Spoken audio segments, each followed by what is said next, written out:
Hello, everyone. Good afternoon, good evening from wherever you're watching me around the world. My name is Seun Akinlotan and welcome to the Seun Akinlotan Show. This is where we discuss different topics about leadership, career, life, marriage, family, and all sorts. Thank you for joining us today. And if you're hearing my voice, please leave me your name and your location so I can give you a shout out. So just write your name in the comment box. Hey, Shola Falola, thank you. Thank you for joining us today. Yes, thank you for joining us. Please leave your name and your location so that I can give you a shout out, and I will bring in our guest shortly. I'm sure you are all waiting to hear from her. And our topic for today is restarting your career after a break. So we're going to be talking to our guest today, and I need to see your name. Please leave me your name and your location in the comment box. Also, remember to share this video. So share with other people so that everyone can join, tune in, and we can all learn together. So it's all about learning. It's all about connecting. It's all about hearing that different perspective from someone else so we can all grow to become better people in life. Awesome. All right. So my guest today is none other than Dr. Oluwaseun Ogunjimi. She is a doctor of nursing practice. She's a nurse practitioner or doctor of nursing practice. Well, don't mind me. She will come in and explain herself. She's a doctor of nursing practice. She is also a chartered accountant because, yes, she has a bachelor's degree in accounting. And we're going to hear about how she was able to move from being an accountant to becoming a nurse to becoming a doctor. Like having a doctorate degree, that sounds like some magic or some superpowers. I think she has some superpowers. Anyway, thank you for joining us. So let's bring in Seun. Dr. Seun. Hi. Welcome, welcome, welcome. Thank you for joining us today. It's an absolute pleasure to have you on board, and thank you for inspiring us. So we have Oluwaseun Olajumoke Arodudu from Dublin. Thank you for joining. Thank you for tuning in. Please do share this video with other people as well. Now, before we get started, I would like you to introduce yourself. Did I say that right? Doctor of nursing practice? Or... Yes. Okay, yeah, I'm smart too. You know, when I'm moving with you, you have rubbed off some smartness on me. So doctor of nursing practice, that's great. So please introduce yourself and then we get started. Hi, everyone. Thank you for having me. My name is Oluwaseun Ogunjimi. So Seun, I'm a nurse practitioner and also I have a doctorate in nursing. I'm also an instructor, a director of a program in nursing in the US. And so my background, like my friend Seun had said, I had an accounting background. So just kind of a clash of two worlds. But that's, I don't have much of a fun story to say about me. But as we go along, I think I will be able to give more. But thank you for having me. Thank you for coming. So you went from being an accountant to becoming a nurse. Okay, we're going to talk about the step by step. So let's go all the way back to Abeokuta Grammar School. Mhm. You started Abeokuta Grammar School, and then by the time you got to the senior class, you were actually a science student, if I'm correct. Correct. So you were a science student. So I'm curious to know how you actually decided to study accounting from being a science student, because normally science students would, go for courses like medicine, engineering, geology, and the like. So why did you choose to become an accountant in the first place? Well, that's a very good question, but also very funny. So, and you're right. I was a science student when I was in secondary school, but you have to understand that in Nigeria, your parents, your family have a lot of influence in what you eventually become. So they do a lot of research, and it's accounting, doctor, pharmacist, engineering, and all of those top profession are the profession of choice. So, going to a science class was because I had this, I just love being in the medical field. And the highest level you could be when it comes to medical field, it's being a doctor. So my whole life had always thought about being a medical doctor. And then, so, circumstances will be, okay, what do doctors do? What do you have to do to be a doctor? And your parents, they will have some say to tell you, well, maybe you shouldn't study, maybe you shouldn't be a doctor, maybe you should be something else. And then somehow, family involvement was really big on my career, and they kind of swapped me into the accounting role. So I basically didn't have a choice. So I just basically had to become, if you can't be a doctor, you have to be something big, and that's accounting. So you got to do something that will, put you out there, that will give you opportunity. You also have to remember that we were living in Nigeria. There was no plan to travel out. So it's all about planning to be successful where you are. Exactly. But, I'm still wondering because, just looking at accounting as a course, it's kind of complex for me, like switching my brain from physics and chemistry to now having to compute numbers together. That takes a lot of smartness to do. And my question now is, did you have to take like any extra courses to be able to gain admission into the university? And how did you go about it? Was it like a challenging thing to do? Was it easy? Did it come natural to you? No, it wasn't that easy because then I had to switch my brain from physics, chemistry, biology to numbers. Yes. So I actually had to start from a community college, that's a polytechnic. Okay. And I remember I hated it so badly that when I was in class, I would be studying for JAM. I would be doing sciences in class. And some people that will see me will be asking, why do you have a physics textbook in class when you are doing financial accounting? But, at that time, I felt more that there wasn't much I could do because Yes. my only way forward was pass JAM and get into a medical school. And not because usually if you don't get to a particular numbers or the cutoff grade, then you get like food tech or other courses that you don't want.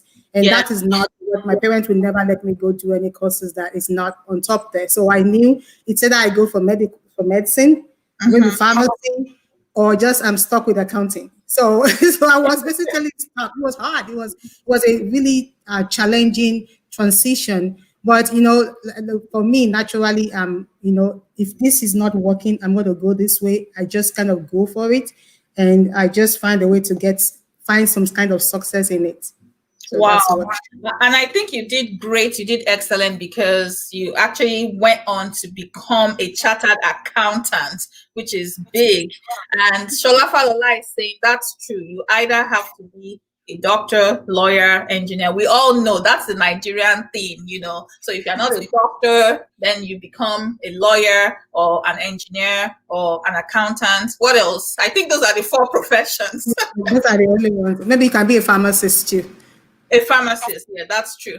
And then I remember when I was in college, when I first gained admission into the university, and people would see me and say, "Oh, what course are you studying?" And I say environmental management and toxicology. They give me the look like, What is wrong with "Do you? you Can have a you future?" You know that look like, are you sure you have a future?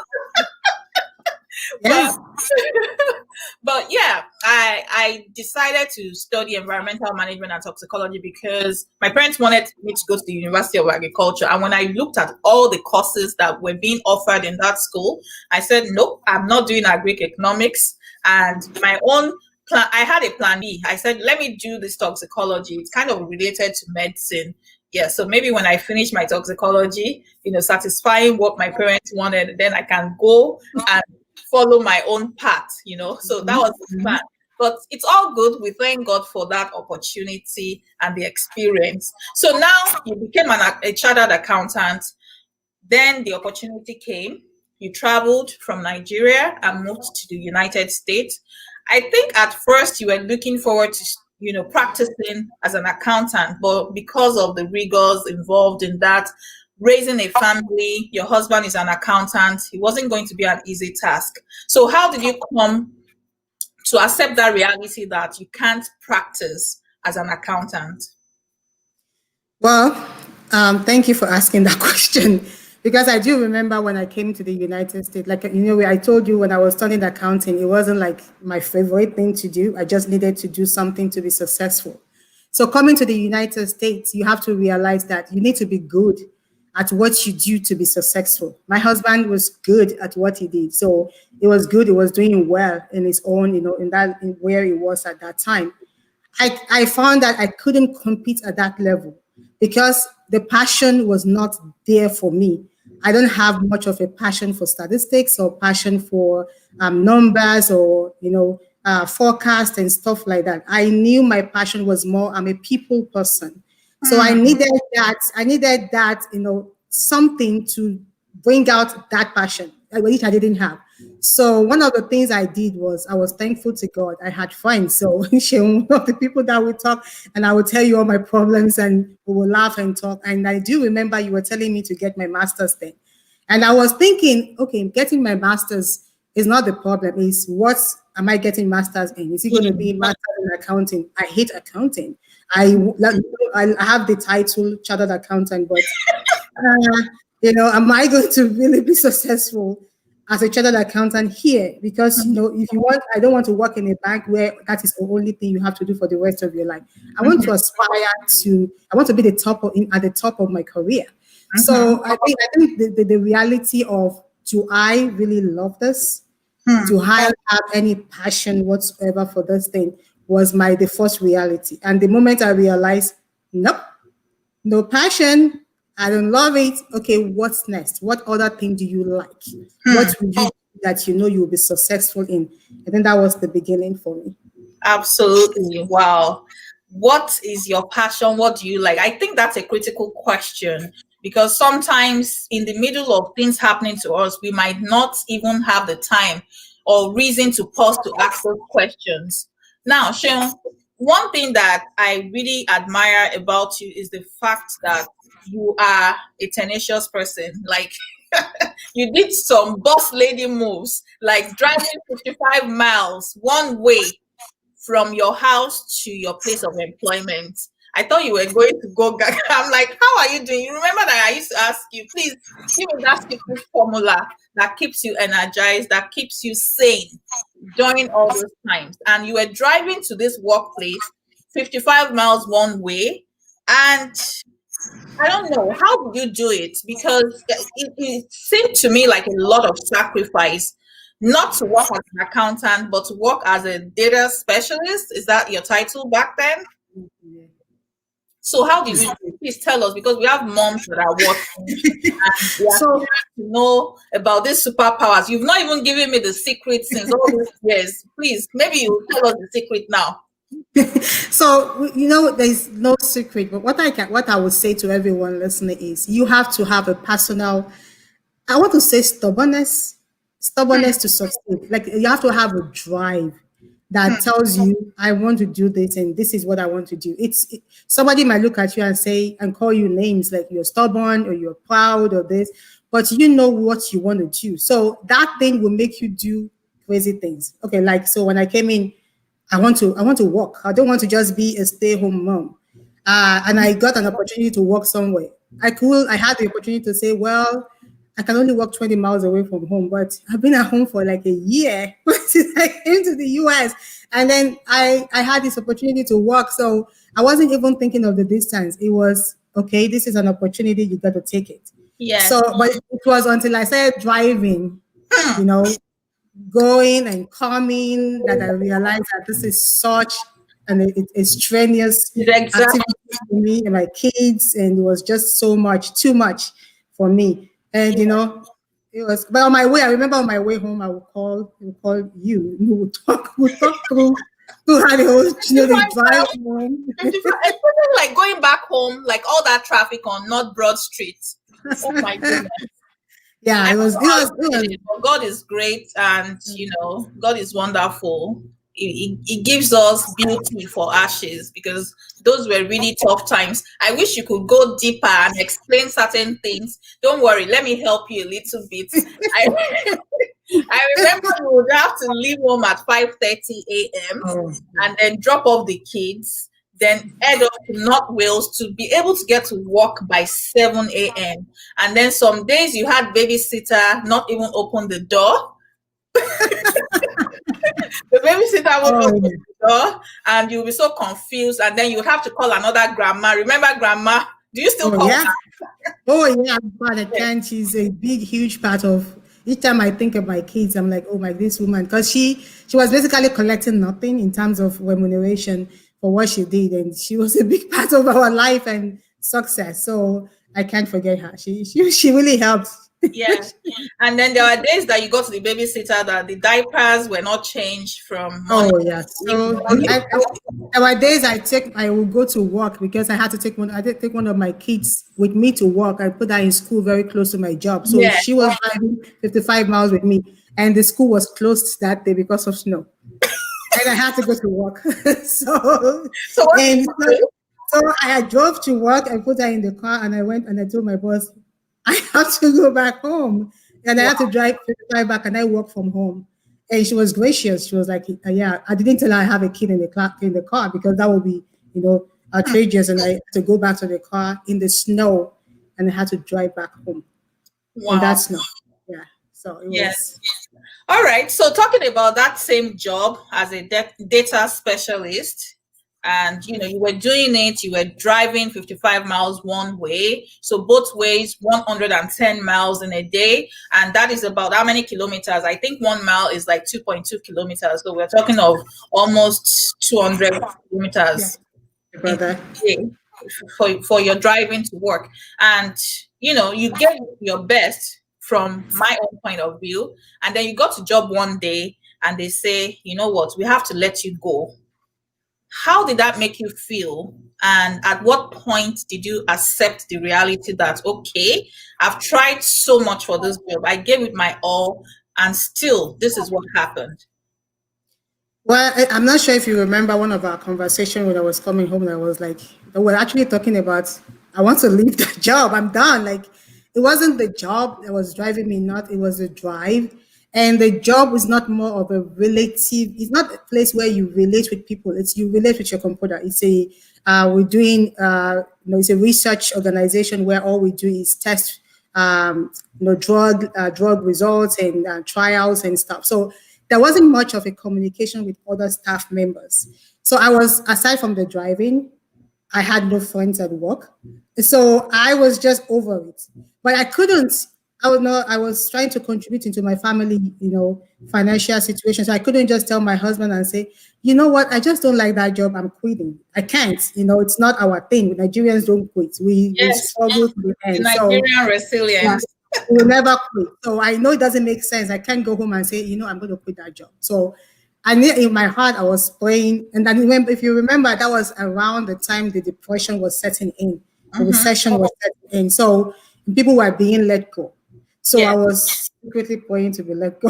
I was like, in my heart, I was hoping I would instead say I can go come home and say, I lost a job. So, but I was sad though. I was sad. It wasn't as if I was jumping up and saying, "Yeah, finally." I knew I'm going to lose a lot of money in terms of income, but it was just the blessing that I needed. It was the push that I needed to get into what I really wanted to do. Because when that happened, when I got home, my husband, as wonderful as he's always, he's like, "Okay, so what are we going to do now?" And he was, at the moment I said, I want to go back to school. He started researching schools for me and checking online and just looking for, the best school that I could attend. So it worked out well. But even though I lost that income, but it worked out well. I'm thankful for that. Yes, it worked out well. And yes, you did a good job. I think you did an amazing job. Yes, you don't like the job, but then the income is still something. But like you said, it's a blessing in disguise, because if you weren't laid off, you would have continued in that path. Maybe you'll still be there today, Oh, yeah. you still be unfulfilled, but now you do what you love, you're fulfilled, you're bubbling, and it's absolutely great. If you are just joining us, welcome. This is the Seun Akinlotan Show. My name is Seun Akinlotan. I'm your host for the show, and with me today is my best friend, Seun Ogunjimi. She's a doctor of nursing practice, and we're talking about how to restart your career after a break. So, Seun, you got laid off from your job and you had to decide what next to do. You decided to go to nursing school. You decided to become a nurse. Why the choice of nursing? There are so many other career options that you could have opted for. Why did you decide to go back to school as a nurse? So my mom is a nurse. So I think that kind of rubbed off me a little while in Nigeria. And my mom had this passion when it comes to caring for people. I've never seen that kind of passion before. The way she relates with people, the way she takes care of them. But it didn't occur to me that I would be a nurse, because nursing in Nigeria, we all know how they are treated, right? They're treated like the second and they hold bags for doctors, and doctors then treat them like trash and kind of that. So it wasn't like my choice, and my mom would never even allow me to go to nursing school in Nigeria. But I think that kind of influenced on me. I'm a people person. I like to help people. I see an opportunity. So when I came here, and it was while I was still doing my clinical research job, that I met a nurse in that job, and she was like, so I asked her about nursing. She was like, "Yeah, you can become a nurse." I was like, "How am I going to be a nurse? I don't have a nursing degree." She said, "Yeah, if you have a bachelor's degree, and this is one of the reasons we need to talk to people and ask questions." She Yes. said, "If you have a bachelor's degree, you can go back to school here. This is United States. It's not in any other place.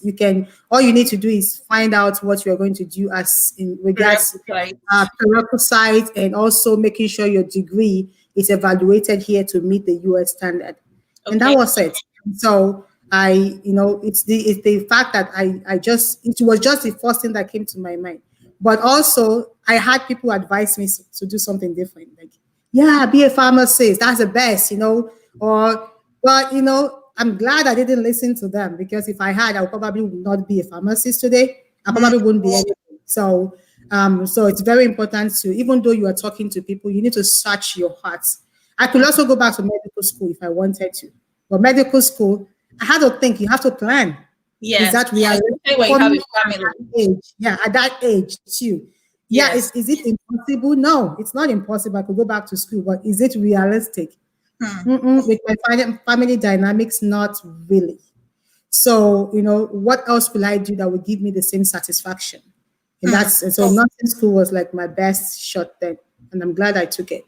Yes. So I'm going to read some comments from the comment box, because I see dad, I see mom. Thank you for supporting our very own Dr. Oluwaseun Ogunjimi. No, let me say it well. It's Dr. Oluwaseun Fagbulu Ogunjimi. We have to put that there. Anyway, yes. So let me read comments starting from Rhoda Gabriel. Rhoda Gabriel is saying, "Welcome on board, Dr. Seun." Shola Falola says, "I studied accounting for 7 years and I ate it." Seriously? She's also an accountant?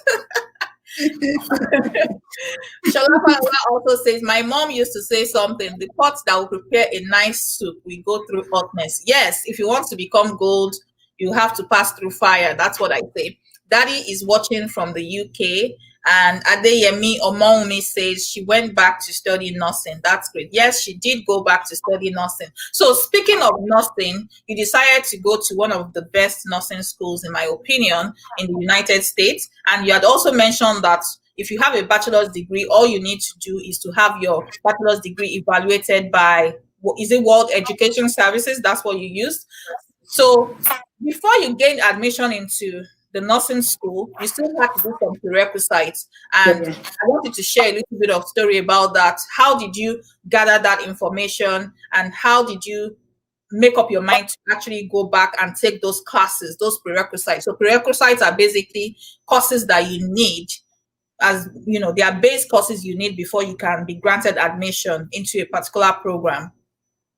Yeah. So so you get your results, from your transcript from the school that you went to in Nigeria, and you send it to the World what's the Evaluation West services. Evaluation Services, and what they will do is they will reconcile all the subjects that you did, and they will give you a GPA based on the US standard.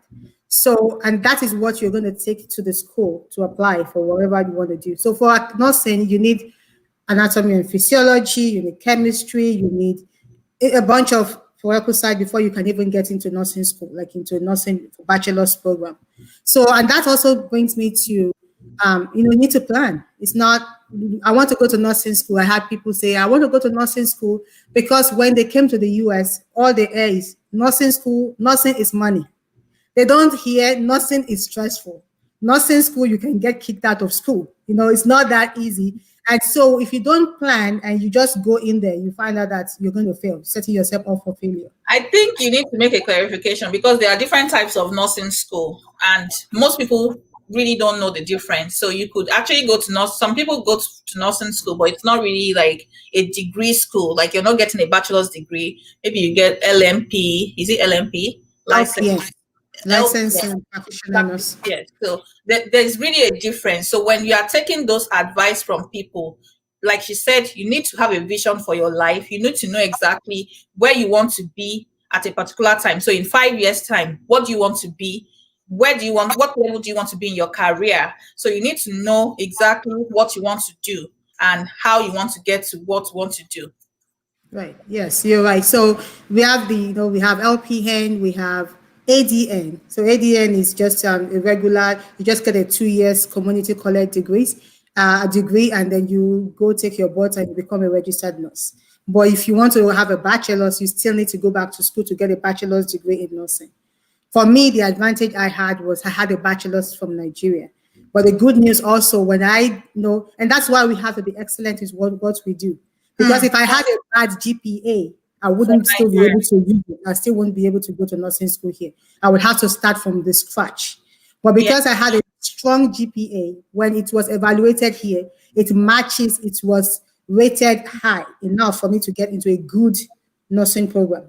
Yes. So, and which was very, very, it made a lot of difference. It made a difference. So you made all those, how many years did you spend as an accountant? You made those years count. It made it worthwhile. It wasn't strong enough. Definitely, I know that school you went to wouldn't have accepted you. So maybe you would have to do a full 4-year degree from scratch.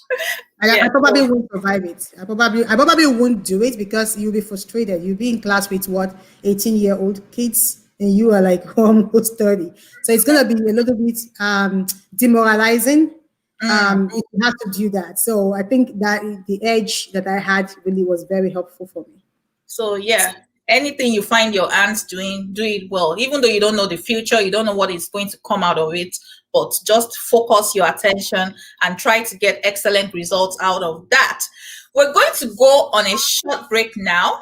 And when we come back, you're going to tell us the story of how you went from ground zero to becoming a nurse, having a bachelor's degree, master's degree, and then a doctorate degree. Stay tuned and don't go anywhere.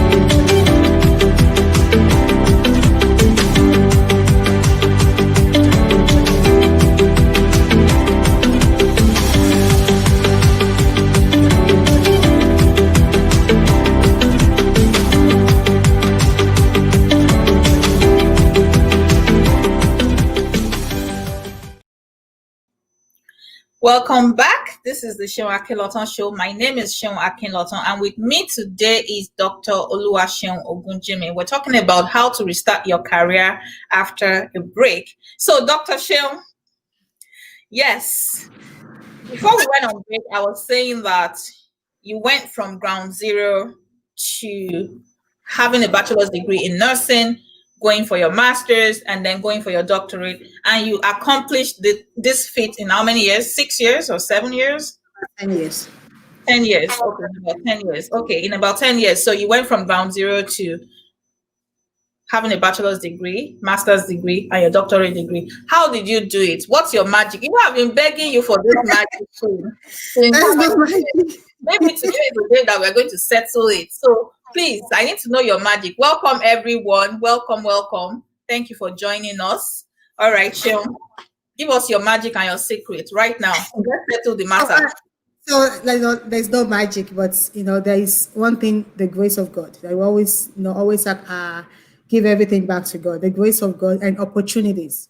Because and one thing that I think, and I always, people that ask me, even at church, they ask me, oh, so I want to go back to nursing school. How?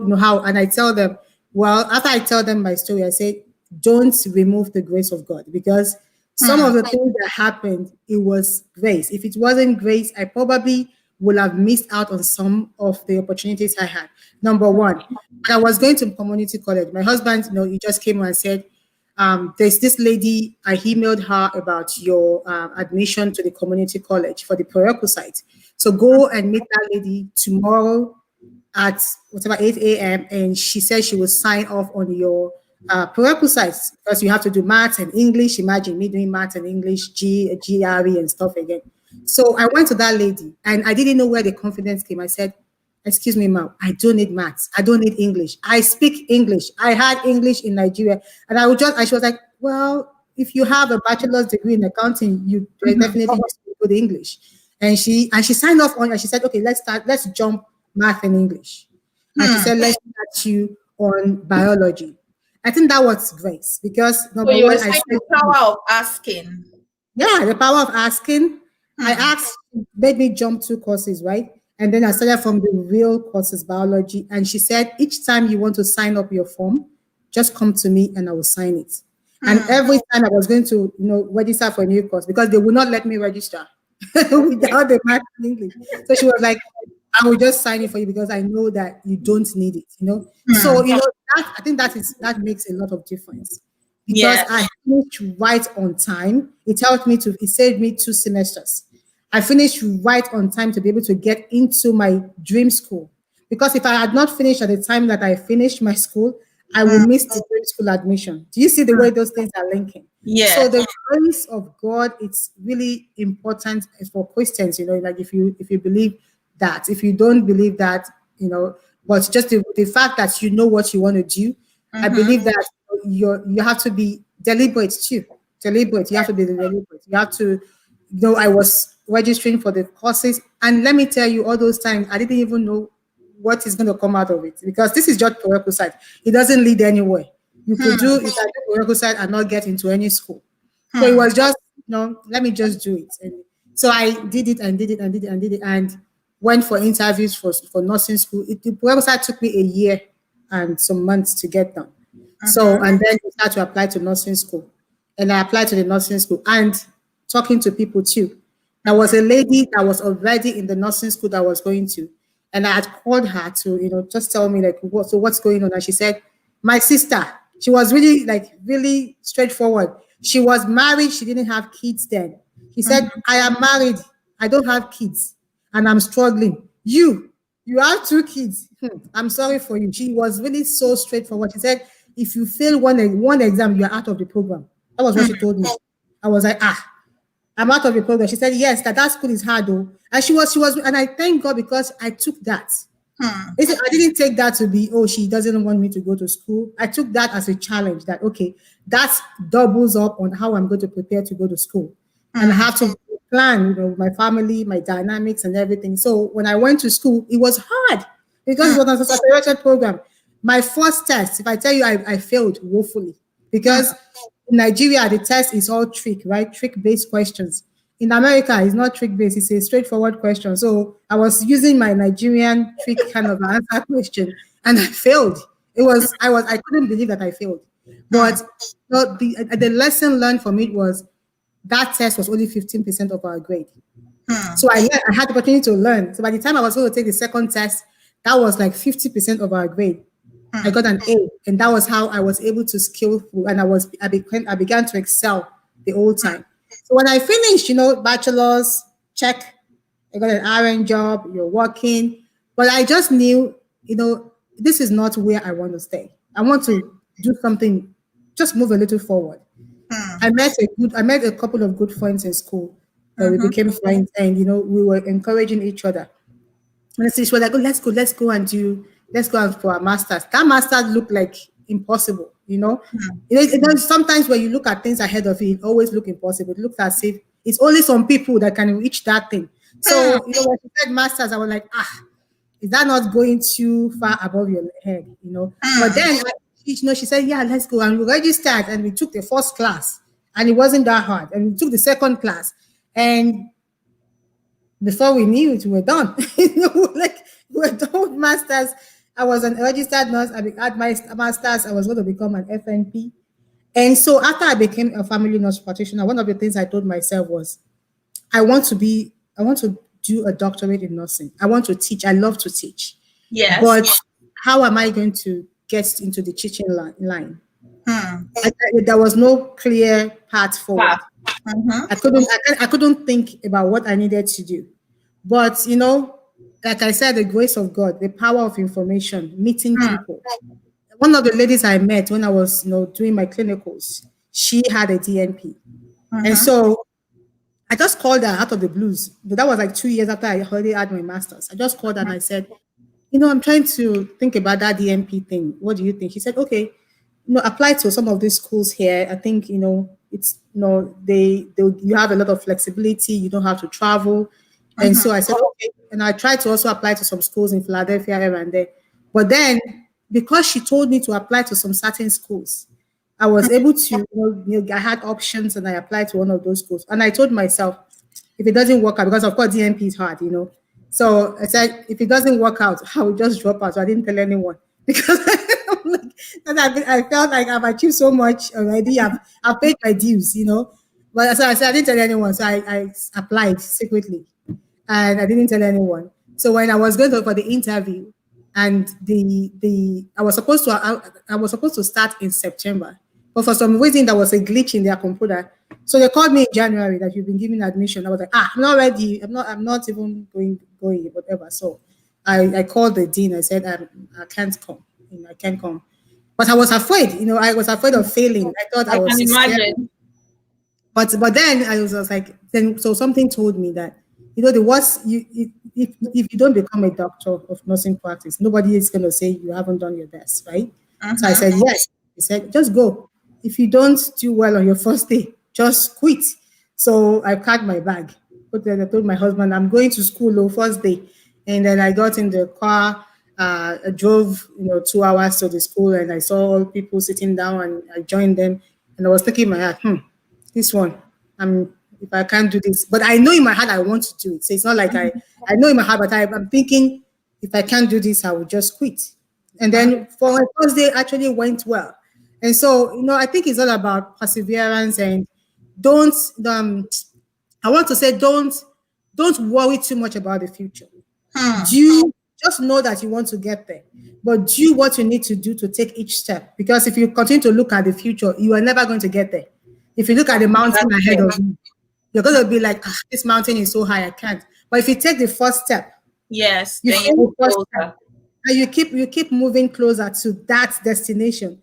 And so, and then somehow, by God's grace, by the people around you, support, because you need support. I can tell you, nursing school, when I was in nursing school, support is, some of my friends couldn't finish because they didn't have the support. So you have to be realistic. You need support. You need someone to cry to. You need somebody to call and yell out on the phone.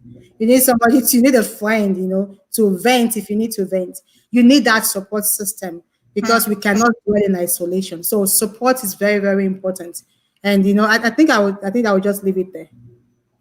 Awesome, awesome, awesome. I was just enjoying the story. So we have a question from Adeyemi Omowumi. She says, please tell us how you coped with family responsibilities, Oh, including the finances and the school. And I think that's a critical question. So how do you cope with family responsibilities? I think you partially answered the question, support. So it's something that you would have to sit down with your spouse, I guess, and say, you know what, give me 3 years. I need to study this program for the next 3 years. Are you in? Before I step in, are you in? Would you? What would you like to take up? What sacrifice would you like to make? So let me give you yeah. an opportunity to answer that Yeah, question. I was going to put that in my story, but I was looking at the time. Yes, you have to be on the same page with your spouse, or you have to talk about it. It's not something that you can just make up your mind and say, I'm going to nursing school, and then your spouse is left behind. It's going to put a huge rift between the two of you, and it's not going to end well. So nobody wants to go to school or do something at the expense of their home. So one of the things is my husband and I actually sat down. He was the only one working. He was paying my school fees. I got student loan, but I needed him to co-sign my student loan. So we had to manage what we had. It was a joint decision to say we are not going to buy things we can't afford. We are going to live in a home that we could afford. We're going to send our kids to the school that we could afford. So, and just for me to get through school. And he was very supportive. And when I'm meaning supportive, I don't mean that it was just like, okay, yeah, go. There are times where, of course, there will be the rift, the stress, will be there. But it's all about talking it out and knowing that in future, there's a future in this. It is not something that we are just doing because there's a hope in this one. There's a future. And so you have to talk it out. It's a serious discussion that you must have. And you have to show that you really want to do it. And that's why I said the stubbornness, the tenacity to say, I'm doing this. I don't care what happens. I'm doing this, but not, I don't care what happens to the point of let my home break or let my kids suffer. You just have to find a way around it. If your spouse is not that cooperative, you need to find, your family members, draw strength in somebody, from somebody, people who can help you watch your kids at home. And you have to be ready not to go to parties. So when they are doing parties, then I remember I don't go because I don't have the clothes to wear. I don't have what to wear, so I won't go to the parties. They're having birthday parties for their kids. Why are you not there? Because I don't have clothes to wear. But I don't have new clothes to wear. I don't have new shoes to wear. But I do know I'm in nursing school. I got to graduate from this school, so Hmm. it's a lot of sacrifice. You have to just pick which one you want. Do I want this? I want the comfort of able to afford everything now, or just live with what I have right now, and then in the future I can enjoy whatever comes my way. So, So you're talking about delayed gratification. So if oh you yeah, you have to make your choice and set your priorities. Do you want to enjoy now and then probably not be fulfilled later, or yeah. do you want to be fulfilled first and then Mhm. enjoy later? So All it's the all old one best, about all the old one best parties. Let's do this. If you can't afford to go, stay at home. That's the thing. If absolutely. you can't afford something, don't buy it. I'm with you So, on that. I'm with you on that. If you can't afford something, don't buy it. Don't try to keep up with the Joneses. Set your priorities straight. And I absolutely love this conversation, especially around this time of the year. We are rounding up year 2020 and we are looking forward to 2021. This is the time to really sit down and say, you know what do I really want to achieve in life? What do I want to get out of life? If you don't like where you are presently, this is the time to start planning and start charting a new course for yourself. So it's not just about I have kids, because guess what? Once those kids grow up, they are going to ask, Mommy, what were you doing when your mates were trying to do something? Be a source of inspiration for your kids. Don't just inspire them. Don't just say, don't worry, you'll be a doctor. You too, Mommy, please be a doctor for them to see. Be their first role model. So that's how to do that. Now, Sean, Dr. Seun, I keep calling you Seun. I'm sorry. I need to have some more respect. Oh no my problem. goodness. Yeah, currently, let's be serious. People are watching us. You are currently the director of one of the nursing programs in a US college. Absolutely. I'm inspired by that. And I also want to know what inspired you to pursue a career as an instructor. I think you mentioned something about it briefly. You love people, you love to help, you love to teach. But could you please share with the audience what truly inspired you to become an instructor? So, as a person of color in my own school, I was probably one of like five students who are different from every other person. I know that one of the things that was lacking in the healthcare industry is people that look like you. You Hmm, tend to trust somebody who look like you. If I found a teacher who looked like me, I'm more trusting. I can, I will succeed. I will do better. So I think my struggles while in school was one of my, aside from my my relationship with kids when I was back in Nigeria, and just my love for teaching generally, because I did teach. If I think I told you, I yeah. taught primary school when I was in Nigeria. So Mhm, but I think it's all about making a difference in healthcare, hmm, and how do you do that? You need to start from the source where you meet the students and teach them that it is doable. I think when people see me, I look like a lot of people. A lot of people, when they come to school and they see me, they're like, "What? You have?" They're just looking at you makes me happy, and I'm like, "Why does it make you happy?" I'm seeing someone that actually look looks like like me me in as an leadership instructor position. Exactly, not just an instructor in leadership position. position.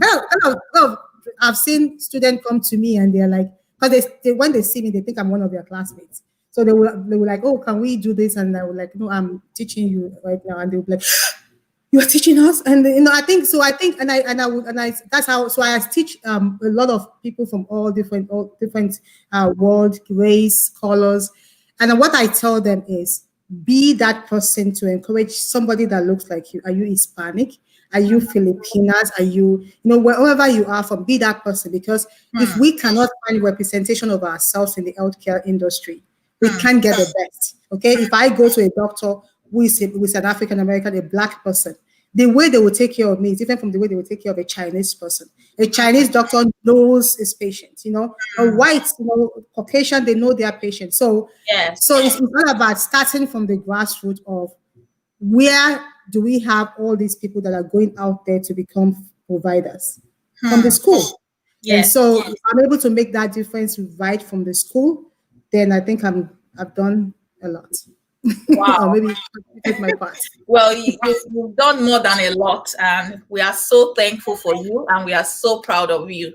Now, let's talk about things that you would advise people who feel stuck. I know that a lot of people feel like they have no options, especially like if you're married, you have little kids to take care of. So there is this struggle between, do I choose focusing on my kids and raising them and helping them to access the opportunities that I don't have? Or is there a way that I can actually manage and grow myself even as I'm pushing my kids? So, what specific advice would you like to give to people that currently feel stuck or they are lost on how exactly to move forward?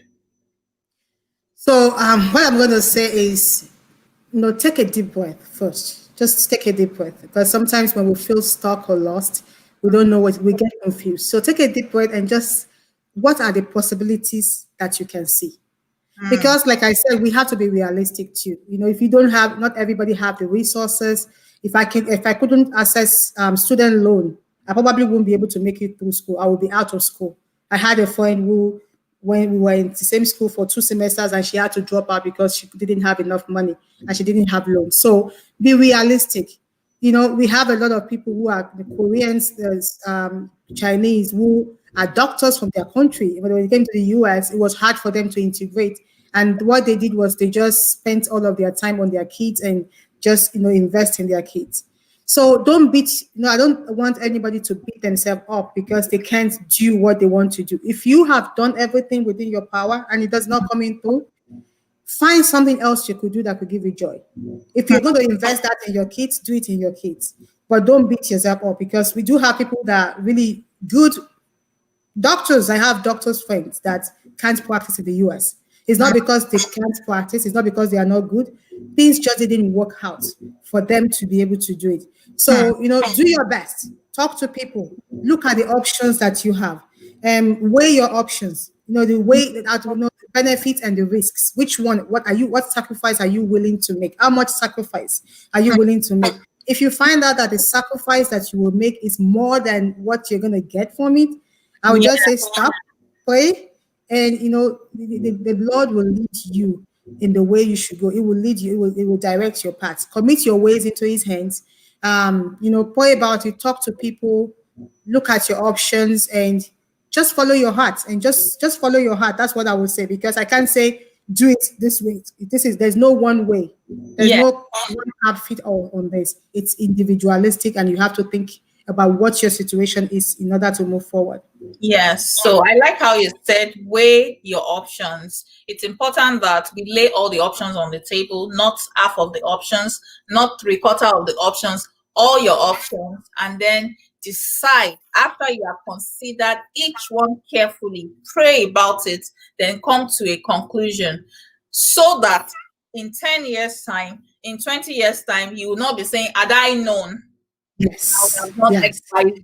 You don't want to regret anything. Because what I hear sometimes is people say, I have tried my best. But then, okay, let me give you a concrete example. So I know someone, or I used to know someone, or I still know her, but she was looking for a job and she had approached me that she was looking for a job. So, and I asked, I said, have you tried to apply where you are? She said, I've tried my best. I've put in all these applications. Then I asked her, I said, how many places did you apply to? Guess what the answer was? They wanted to. It was less than 20 places. So I said, by the time you submit your 200 application, come back and talk to me. Because sometimes people just don't understand the concept of hard work. You apply to less than 20 places. I know people that have applied to 1,000 places and still don't have jobs, and they still continue to apply. But a lot of people just give up too early. So I'm saying that lay all your options on the table, consider each one carefully. When it comes to hard work, set a goal. If you are applying for a job, if you need to apply to 10 jobs per day for the next 30 days, do it. Give it what it takes. Don't do one or two and say, oh, I've tried my best. That's not your best. That's just you starting the process. So everyone should learn to try their best, given their circumstances, where they are, laying all the options on the table, and then coming to a conclusion after praying about it. Thank you. Thank you. Thank you. Sorry, another thing I wanted to quickly say about that is when it comes to trying your best, sometimes people don't listen to the true story. They just look at people and say, oh, actually, if she did, because I know someone who said, is it not nursing school? I will finish that school in in 2 years. That person has not even, that person did not, that person did not survive the prerequisite. So you need to talk to people who would tell you the real deal. Like the friend that told me, if you fail, they're going to kick you out. That was fact, right? Yeah. So I went in there with that, oh, they were going to kick me out if I fail. So you need to talk to people who will give you the truth so that if you don't succeed, you won't beat yourself up too. Like you said, have you applied to 200 places? Oh, go and sit down somewhere. But if you tell them, oh, I only applied to one place and I just gave like that. But people lie. People lie. Hear the truth as well. They say, oh, you are lucky. And they don't understand that behind that word lucky, I don't even accept that I'm lucky. I say I'm blessed. But behind that word lucky or even blessed is a lot of hard work, a lot of sleepless nights, a lot of trying, a lot of asking people, going to different events. Crying too. Crying. Thank you. But then they see the results, they love the results, but they can't put in that effort that is required to make the result happen. I absolutely love it. All right. Thank you for that answer. If you have any questions, please feel free to drop your questions in the comment box so that she can answer the question in the next 5 minutes. Seun, Dr. Seun. Oh, I keep saying Seun. I need to pay some fine. You're forgiven. If you had the ability to turn back the hands of time to your 25-year-old self and, you go back 25 to when you were 25, what would you do differently? I don't know what I would do differently. I think the information we have today is different from what I had then. So I'm not sure if I would have made a decision that is, because I was living in a place where all the option I had was in that place. If I was living in the US when I was 25, or I had a wider opportunities ahead of me. So I think, in the places that we find ourselves, sometimes it restricts some of the things we could ever be. Like if I was in Nigeria today, I wouldn't be a nurse. I wouldn't have a doctorate in nursing. I'll probably be working in a bank and they will have probably laid me off. So that's what I'm thinking, that it's all about just asking for grace. Maybe the only thing I will probably do differently is, I don't know, maybe tell my parents, allow me to do whatever I want and not let me do accounting. But I'm not sure if that will have even helped me then, because it was just a whole different world then, where you have what you have now is different from what we had then. So the decision that I made then were just the only option I had.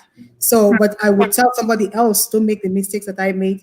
Know what you want, have somebody guide you through what you want. Don't waste your time, so that you can have opportunities to do better, while you are still young. So Absolutely. Thank you for that. So now you are the director of, one of the nursing programs. What are your career goals in the next 5 years? So what should we be expecting to see in the next 5 years? I don't I don't know what's going to happen in the next 5 years, but I do know that, the way I want to stay. I think I want to retire in teaching. Okay, and so to aspire in teaching, I want to be able to publish works. My goal is actually, I want to go into policy writing. I'm Okay. so very passionate about healthcare, and I want to see healthcare for people. I want people on the South, people to be able to get healthcare in the United States and even all over the world. So my passion is preventive care. So educating people about how can we prevent this from happening instead of spending millions of dollars To fix curing it. it.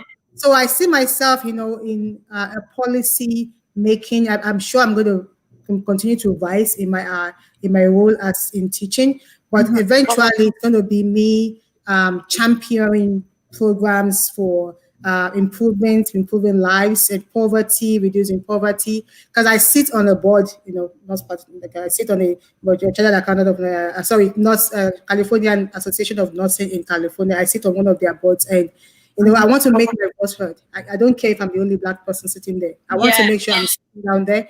My voice is heard. You're going to hear me, and I think I'm going to continue to do that. And maybe in 5 years, you're going to see me somewhere in politics. I don't know. Yeah. Governor Sheung. All right. Someone was saying that, do you want any of your children to be a nurse? Absolutely. If they want to, why not? I want them to be, the world is different from what I used to know nursing. So even in Nigeria, I think nursing has changed in Nigeria too. It's no longer something that people give a very low rating. So nursing is a beautiful profession. Don't let anybody think that nursing is not good. I will absolutely encourage my kids to go if they want to, but I won't force them. I won't force any of my kids to do anything. But it's a beautiful profession. There's so many things you can become in nursing. It's not just bedside. There's so many beautiful things you can achieve as a nurse. So Absolutely. Yes. And I agree. What else would you like to say in 10 seconds? Oh, so for everybody watching, I just want to say, don't, if you're changing career, don't be pressured by people. Do what you want to do. Okay. Don't let money be your driving factor, because you'll be disappointed. Do what you are passionate about, and the money will come. And continue to just be trusting, and just look for the support, and you will get there. You will get there. Awesome. This has been a wonderful time. Thank you so much, Dr. Oluwaseun Ogunjimi. I wish you all the best, even as you go higher and higher in your career. So I'm waiting for you to become that politician, so I can say that my friend is a politician. And thank you, everyone, for tuning in. Until next time, I would say be exceptional, be intentional, and be on point. Bye-bye.